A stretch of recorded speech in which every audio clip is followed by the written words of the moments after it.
क्या आप जानते हैं, महाशिवरात्रि सिर्फ एक त्योहार नहीं है, ये वो दिव्य रात है जब रात्रि के अंधकार पर प्रकाश की परम जीत हुई थी। जब विष को पीकर महादेव ने पूरी सृष्टि को बचाया था।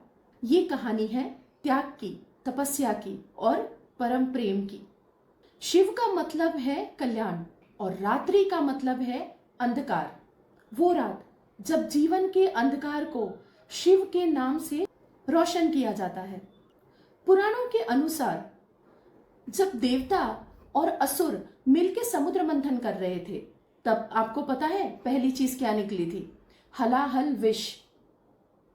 इतना भयंकर और भयावह विष जिससे एक बूंद मात्र से तीनों लोक जल जाते।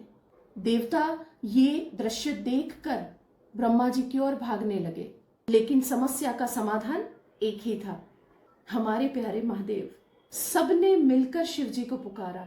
कैलाश पर बैठकर ध्यान में मग्न महादेव ने अपनी आंखें खोली और तभी शिव जी वहां पे प्रकट हुए। उन्होंने देखा सृष्टि विनाश के किनारे पर है। बिना एक क्षण की प्रतीक्षा किए शिव ने वो हलाहल विष अपने हाथ में ले लिया और पी लिया। पार्वती माता ने ये सब देखा। उन्होंने तुरंत ही महादेव जी का कंठ पकड़ लिया ताकि विष उनके शरीर में ना फैले। तभी से शिव का नाम पड़ा नीलकंठ।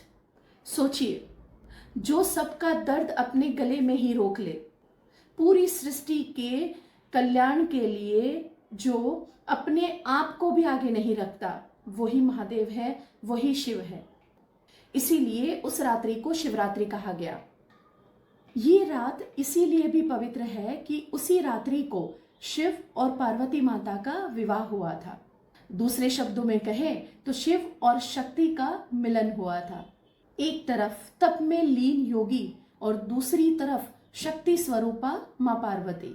ये मिलन था शिव और शक्ति का, पुरुष और प्रकृति का, स्थिरता और ऊर्जा का। इसीलिए महाशिवरात्रि की रात्रि एक सिर्फ उपवास नहीं है, परंतु एक आध्यात्मिक जागरण है। कहते हैं कि महाशिवरात्रि के दिन ग्रहों की स्थिति कुछ ऐसे होती है कि हमारे शरीर की ऊर्जा अपने आप ऊपर उठने लगती है। इसीलिए इस रात्रि को लोग जागते हैं और अपना समय ध्यान में व्यतीत करते हैं, क्योंकि जो मंत्र सामान्य दिवस पर जो फल देता है उससे 100 गुना अधिक ज्यादा इस रात्रि पे अगर वही मंत्र किया जाए तो वो बहुत ही प्रभावशाली होता है। अब शिवरात्रि की तीसरी कथा भी है। कभी सोचा है जो ब्रह्मा जी सृष्टि के रचयिता है, उनका भी सर काटा जा सकता है, और वो भी महादेव के हाथों, जो आमतौर पे सबका कल्याण करते हैं, सबकी रक्षा करते हैं। तो आखिर ब्रह्मा जी का 5वां सर जो था वो कटा क्यों, और वो भी हमारे शिव जी के हाथों? एक समय था जब ब्रह्मा जी के 5 सर हुआ करते थे। वो सृष्टि के रचने वाले थे और धीरे धीरे उनके मन में अहंकार ने जन्म ले लिया। उनको लगा कि मैं ही सर्वशक्तिमान हूं, क्योंकि मैं सृष्टि की रचना करता हूं, मेरे बिना सृष्टि की रचना कोई नहीं कर सकता।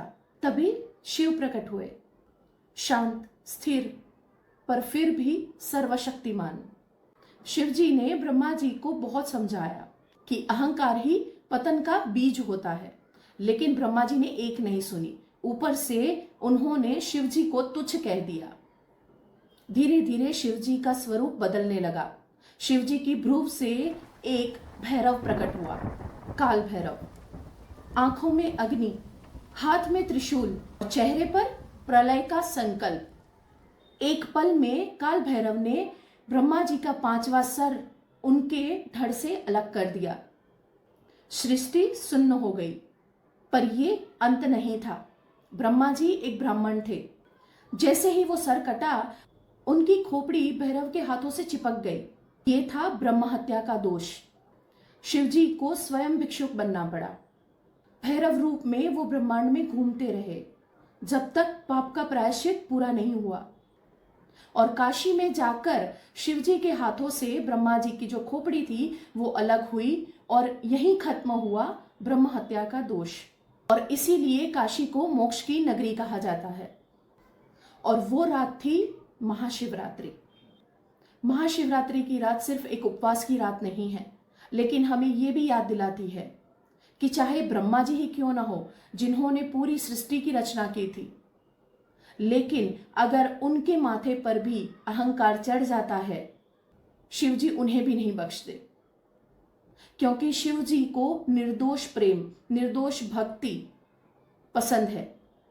उनके लिए अहंकार पतन का बीज होता है। वो अहंकार का विनाश करने वाले हैं। इस रात अगर हम अपना पांचवा सर, मतलब कि अहंकार जो है, उनको अगर शिव जी को समर्पित करते हैं, तभी हम शिव को प्राप्त कर सकते हैं। शिव जी खुद कहते हैं, स्वयं कहते हैं कि मुझे प्राप्त करना मतलब कि अपना अहंकार शिव जी को समर्पित करना, आंखें बंद करना, और शिव जी कहीं बाहर नहीं है। शिव जी हमारे अंदर प्रकट होते हैं जब हम निखालस मन से, निष्काम मन से और अहंकार को छोड़ के उनकी भक्ति जप करते हैं। शिव को पाने की सिर्फ एक ही राह है, खुद को शिव जी को पूर्ण रूप से समर्पित करते हैं। जैसे शिवलिंग पर हम जल अर्पित करते हैं, वैसे अगर इस शिवरात्रि पर अगर हम हमारे मन के अहंकार को अर्पित कर दे, समर्पित कर दे, तो हम शिव को अपने अंदर पाएंगे और तभी हम सच में बोल पाएंगे, हर हर महादेव। हमारे शिव जी कभी भी भेदभाव नहीं करते, चाहे वो इंसान अच्छा दिखता हो या ना दिखता हो, अमीर हो या गरीब हो, कोई भी हो, उसका स्थान जगत में कुछ भी हो, लेकिन अगर शिव जी का नाम पूरे दिल से बिना अहंकार के अगर ले लिया, तो शिव जी उनका कल्याण करते ही करते हैं। शिव जी का नाम मात्र लेने से हमारे जीवन के सारे अंधकार दूर हो जाते हैं। और जो शिव को पा लेता है वो सत्य पा लेता है, वो जीवन के अर्थ को पा लेता है। उसके लिए